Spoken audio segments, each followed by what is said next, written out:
আমার পেছনে যে মহিষগুলো দেখতেছেন, এদের যেমন নির্দিষ্ট কোনো ঘর বাড়ি নাই, বাংলাদেশে এমন একটা সমর্থক গোষ্ঠী আছে তাদেরও তেমন কোনো নির্দিষ্ট কোনো ঘর বাড়ি নাই। তারা যখন যেখানে সুযোগ পায় সেখানে আশ্রয় গ্রহণ করে, সেখানে রাত্রি যাপন করে। এই সমর্থক গোষ্ঠীরা যেখানেই যায় সেখানেই সাগর শুকিয়ে যায়।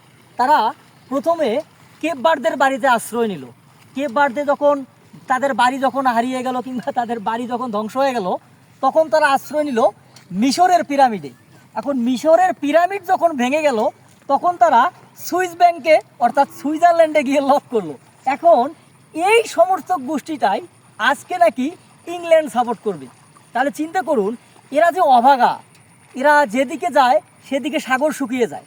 কিন্তু ঘটনা হচ্ছে, এদের যে আজকে ইংল্যান্ড সাপোর্ট করার কথা ছিল, এটা এরা এখন বুঝে গেছে যে তারা হচ্ছে কুফা, তারা হচ্ছে অভাগা সমর্থক। তারা যেদিকে যাবে সাগর শুকিয়ে যাবে।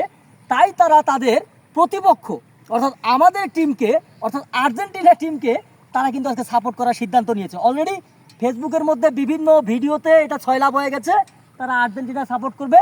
তার একমাত্র কারণ হচ্ছে তাদের সেই কুফা শক্তি দিয়ে আর্জেন্টিনাকে হারাবে। এখন আমি শুধু একটা কথাই বলতে চাই, আসলে ওই যে শকুনের দোয়ায় যেমন গরু মরে না, তেমন এই সমস্ত কুফা, এই সমস্ত অবাকা সমর্থক গোষ্ঠী যতই আমাদের আর্জেন্টিনাকে সাপোর্ট করুক না কেন, আর্জেন্টিনা কিন্তু ফাইনালে চলে যাবে। মাথায় রাখতে হবে, আমরা কিন্তু কমিটির টিম এবং আমরা কিন্তু ফাইনালে যাব এবং রীতিমতো স্পেনকে হারিয়ে শিরোপাটা মেসির হাত দিয়েই উঁচিয়ে ধরবো।